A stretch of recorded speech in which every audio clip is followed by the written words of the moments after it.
Quando a gente lê a Bíblia, no Salmo número 1, existe o seguinte registro. Ele diz assim: bem-aventurado o homem que não anda no conselho dos ímpios, não se detém no caminho dos pecadores e nem se assenta na roda dos escarnecedores. Antes, o seu prazer está na lei do Senhor, e na sua lei medita de noite e de dia. Ele é como uma árvore plantada junto à corrente das águas, que no devido tempo dá o seu fruto, e cuja folhagem não murcha, e tudo aquilo que faz será bem-aventurado. Eu acho interessante esse salmo, porque ele fala para a gente de felicidade. A palavra bem-aventurança significa feliz, felicidade, satisfação e realização.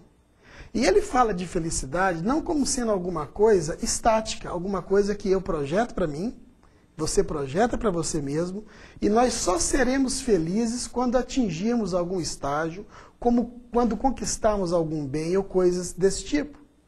Mas ele fala de felicidade como alguma coisa extremamente dinâmica, porque a vida é dinâmica. Imagine você, por exemplo, se eu passo hoje no vestibular e vou me formar daqui a 5 anos. Será que eu vou ser feliz só daqui a 5 anos? Pelo contrário, essa trajetória para o final dessa realização pode ser cheia de felicidade e cheia de significado. Como assim, de fato, é a vida? A vida é alguma coisa dinâmica e a felicidade também é alguma coisa dinâmica. Agora, o que é que a gente faz para encher a nossa vida de significado, de dinamismo e satisfação? A Bíblia diz que precisa de ter 3 coisas. A primeira, diz respeito ao tipo de gente e ao tipo de conselho que a gente ouve. Ele diz: bem-aventurado aquele que não anda no conselho dos ímpios. Quem é que aconselha você? Quem é que você ouve? A quem é que você obedece? Um pensador já disse uma vez que daqui a 5 anos ou daqui a 10 anos, nós seremos o resultado dos livros que nós lemos e das pessoas com as quais nós andamos. A Bíblia diz que feliz é aquele que não anda no conselho do ímpio. Feliz é aquele que não anda no conselho de gente que não respeita a Deus, que não conhece a Deus e que não considera Deus na sua vida. Esse tipo de gente não são pessoas para as quais nós devemos andar e para as quais nós devemos olhar. A segunda coisa que ele diz é que a felicidade também está no fato de nós não estacionarmos a nossa vida no caminho dos pecadores. Bem-aventurado aquele que não se detém no caminho dos pecadores. E quando a gente fala de pecado, essa palavra pecado soa como artefato antigo, cheira como arcaico, lembra naftalina, que é aquelas bolinhas que os antigos colocavam dentro do guarda-roupa para que a roupa não mofasse. Quando a gente fala de pecado, as pessoas pensam logo em tabu. Mas eu digo para você que é uma das coisas mais sérias da vida. E o pecado, ele tem assim uma paga. Ele é um empregador extremamente justo. E a Bíblia diz que o salário do pecado é a morte. Esse empregador, chamado pecado, faz questão de pagar a gente não só no 5º dia útil, mas de maneira imediata. E quando a gente estaciona a nossa vida no caminho dos pecadores, o salário do pecado, que é a morte, vai sendo imediatamente depositado na conta da nossa vida. Sendo assim, existem pessoas que, ao estacionarem as suas vidas no caminho dos pecadores, começam a trazer morte para suas casas. Existem muitas famílias, muitos casamentos, por exemplo, sendo amortecidos ou sendo, de certa forma, destruídos, experimentando de maneira gradativa a morte por causa da infidelidade. Muitos namoros são assim. Muitos relacionamentos no trabalho são assim. Quando nós estacionamos a nossa vida no caminho e na margem, na estrada do erro e do pecado, nós vamos recebendo imediatamente o salário, que é exatamente a morte das relações. Existem pessoas, então, tomando decisões que se parecem mais com de-cisão, uma ruptura com as melhores coisas, com as bênçãos de Deus para a vida, ao estacionarem as suas vidas no caminho do erro, no caminho do pecado. E finalmente ele diz, bem-aventurado aquele também que não se assenta na roda do escarnecedor. Quem é o escarnecedor?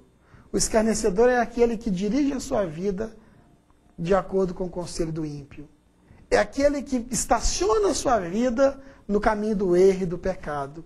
E como resultado disso, aparece o cinismo. São aquelas pessoas que olham para a vida com zombaria, que zombam da vida, que zombam das pessoas e que zombam de Deus. A felicidade, então, não está no conselho do ímpio. A felicidade não está em você estacionar a sua vida no caminho do erro. A felicidade não está em você se tornar um zombador da vida. Mas diz a Bíblia no capítulo 3 do Salmo aqui, que a felicidade está no fato da gente encontrar prazer na lei de Deus. Se aquele que olha para a lei de Deus, aquele que encontra alegria e prazer na lei de Deus, aquele que medita na lei de Deus, e é interessante essa palavra meditar, ler a lei de Deus não é simplesmente uma atitude religiosa, como se o fato de você fizer essa leitura da palavra de Deus, você, num certo sentido, está livre de determinados males. Mas ler a palavra de Deus significa ser influenciado por ela, pensar nela, trazer a palavra de Deus para a sua vida. E diz a Bíblia que aquele que encontra prazer na lei de Deus, que dirige a sua vida pela lei de Deus, que nela medita, é bem-aventurado naquilo que realizar. É como uma árvore plantada junto à corrente das águas, que sempre vai dar bons frutos, que por mais que sejam agressivas as tempestades e as dificuldades, nunca vai ter folha murcha.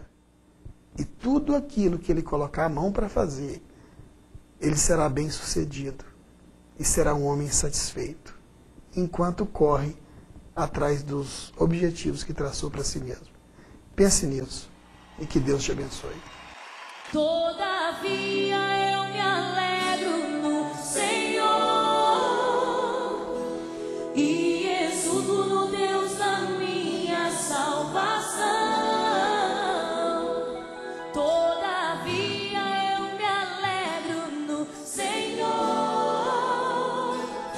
e exulto no Deus da minha salvação. Assim, ó, com palmas eu te exaltarei, com as mãos levantadas te bendirei, com voz de júbilo te adorarei. Dá um grito bem forte aí. Com palmas eu te exaltarei, com as mãos levantadas te bendirei, com voz de júbilo te adorarei. Um grito de júbilo ao Senhor.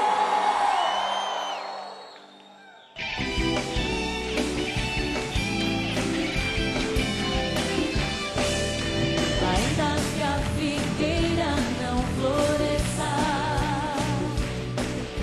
e nem haja fruto na vide, pode faltar o alimento e os campos não produzam, eu esperarei.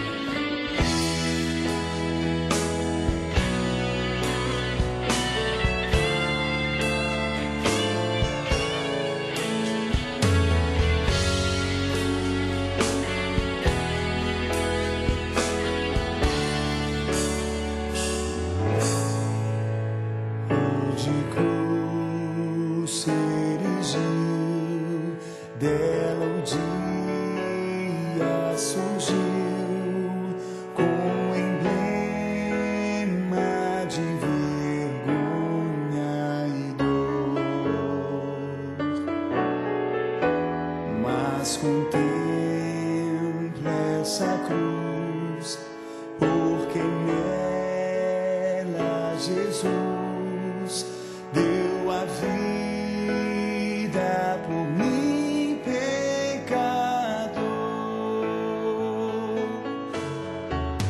Se eu amo a mensagem. Você está assistindo Mix Gospel.